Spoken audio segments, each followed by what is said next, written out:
बिहार में कोरोना मरीजों में लगातार वृद्धि हो रही है। राज्य में 117 संक्रमितों की पुष्टि हुई, जिसके बाद आंकड़ा बढ़कर 5,364 पर पहुंच गया है। वहीं जिन जिलों में संक्रमण के सबसे ज्यादा मामले सामने आए हैं, उसमें भागलपुर, नालंदा, नवादा, सुपौल, औरंगाबाद, बेगूसराय, मधेपुरा, सहरसा और कैमूर शामिल है। प्रशांत किशोर ने स्पेशल पैकेज को लेकर बीजेपी और जेडीयू का घेराव किया है। बता दें कि प्रशांत किशोर ने मुख्यमंत्री नीतीश कुमार पर तंज कसते हुए ट्वीट कर कहा कि नीतीश कुमार जी, कम से कम आप अपने नेता अमित शाह के इस दावे की पुष्टि तो कर दीजिए। बिहार का भाग्य बदलने के लिए मोदी जी ने 1.5 लाख करोड़ के पैकेज की घोषणा की थी। सुना है बिहार को ये पैकेज मिल चुका है। पटना के दानापुर छावनी परिषद द्वारा कैंटोनमेंट जोन से होकर लोदीपुर चांदमारी गांव की ओर जाने वाली सड़क को बंद कर दिया गया है, जिस वजह से वहां के स्थानीय लोगों द्वारा पिछले कई दिनों से आंदोलन भी किया जा रहा है। इसी मामले को लेकर के स्थानीय बीजेपी सांसद रामकृपाल यादव ने रक्षा मंत्री राजनाथ सिंह को पत्र लिखकर रास्ता खोले जाने की गुहार लगाई है। कृषि मंत्री डॉक्टर प्रेम कुमार ने वीडियो कॉन्फ्रेंसिंग के जरिए खरीफ कर्मशाला का शुभारंभ किया है। इसके साथ ही इस बार 33 लाख हेक्टेयर क्षेत्र में धान की खेती, कृषि एवं संबद्ध क्षेत्रों में बड़े पैमाने पर रोजगार देने की तैयारी का भी लक्ष्य लिया गया है।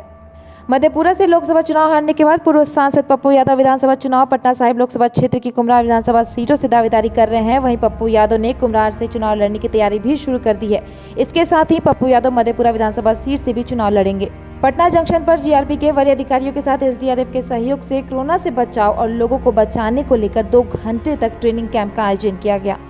कर्मी जो हैं, आप अपने आप को बचाते हुए कैसे अपने सारे सरकारी कार्यों का, दायित्वों का को आप तरीके से अंजाम दे सकते हैं। डेड बॉडी का डिस्पोजल करना पड़ता है, या अपराधी को पकड़ना पड़ता है, या और भी अन्य अपराध नियंत्रण के मामले आते हैं, तो कैसे अपने आप को इस महामारी के दौरान अपने आप को सुरक्षित रखना है और अपने सरकारी दायित्वों को भी आप अच्छे से अंजाम दीजिए। एक तो ये बात है।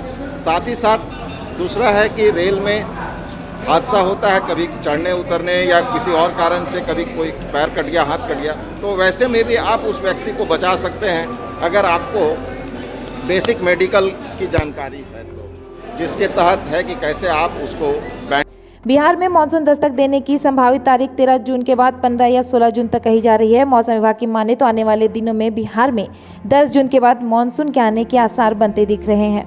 कोरोना काल में घर से बाहर फंसे प्रवासी मजदूरों को लेकर सुप्रीम कोर्ट ने बड़ा फैसला दिया है। सुप्रीम कोर्ट ने इस मामले की सुनवाई करते हुए सरकार को कहा कि वो आज से 15 दिनों के अंदर सभी प्रवासी मजदूरों को उनके घर भेजे। वहीं कोर्ट ने सरकार को इसके लिए 24 घंटे के अंदर अतिरिक्त ट्रेन मुहैया कराने के भी निर्देश दिए हैं। पटना के होटल पनाश मामले में आरोपी डीएसपी कैलाश प्रसाद पर विभागीय कार्रवाई संचालित की गई। इसके साथ ही संचालन प्राधिकारी द्वारा प्रमाणित किए गए आरोपों में अनुशासनिक प्राधिकार द्वारा 3 वेतन वृद्धि संचयी प्रभाव से अनुरोध कराने के निर्णय भी लिए गए हैं। वहीं इस दंड को बिहार लोक सेवा आयोग ने भी सहमति दे दी है। दनियावा प्रखंड के फतुहा दनियावा बिहार शरीफ NH 30A पर आवासीय भूमि मुआवजे की मांग को लेकर पिछले 2 दिनों से मिट्टी भराई के कार्यों को रोककर ग्रामीण लगातार हंगामा कर रहे हैं। किसान लोग काम को रुकवाए हुए हैं। इसमें कुछ किसानों का कहना है कि 106 में 6 लोगों को मुआवजा के पास हो गया है, बाकी 100 लोगों को नहीं पास हुआ है। नहीं, ऐसा नहीं है। आज हम लोग पटना जिला भूर्जन पदाधिकारी और पटना SDO और हमारे सारे किसान दनियामा प्रखंड के जितने भी किसान हैं, दनियामा प्रखंड में आज एक अंचलाधिकारी द्वारा एक बैठक की गई थी, जिसमें इस बात पर चर्चा हुआ। किसान का कहना है कि हमारा मुआवजा आवासीय मिलना चाहिए, तो भूर्जन पदाधिकारी के माध्यम से कहा गया कि आप लोग सरकारी तौर पर आप आर्बिट्रेशन पटना आयुक्त के यहाँ जाइए और जो भी अगले डिसीजन जो हुआ है वो आपका कहना है कि 6 आदमी का आवासीय हुआ है, उसमें 3 आदमी का आवासीय आर्बिट्रेशन द्वारा घोषणा की गई, परंतु NHI भारत सरकार द्वारा उस बिहार सरकार के फैसले के विरुद्ध सिविल कोर्ट न्यायालय में इस पर पुनः केस किया गया।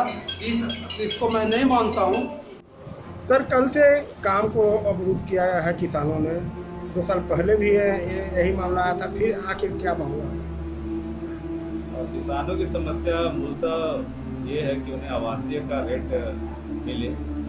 इसमें आज हमारे डिपार्टमेंट के डिस्ट्रिक्ट लैंड एक्विजिशन ऑफिसर हैं, उनके द्वारा बृहद रूप से सारी बातें बताई गई उनको समझाया भी गया है कि तरीका क्या है और जो कानूनी तरीका है उसके अंतर्गत कार्रवाई का अंतर्गत उनसे अपेक्षा की गई है कि वो अपना कोर्ट में बात रखें और जो भी निर्णय होगा उस हिसाब से सबको अभी कोई निर्णय नहीं हुआ है। कोर्ट भी लोग गए हुए हैं, 40 लोग गए हुए हैं, बाकी लोग भी जा रहे हैं। ऐसा र्यूमर था सर कि 106 लोगों में 6 लोगों को पास हो चुका है आवासीय भूमि से। जो लोग आर्बिट्रेशन में गए हैं वहाँ से कुछ आदेश मिला होगा तो उसकी जानकारी तो वो आदेश देखने के बाद होगी। लेकिन अगर जो भी आर्बिट्रेशन कोर्ट का जो भी निर्णय है वो सबके लिए मान्य है। फिलहाल किसान लोग काम को कर दे रहे हैं कि अभी काम अवरुद्ध है। किसानों से वार्ता की गई है, किसान मान गया है। वार्ता की गई जलसारी का।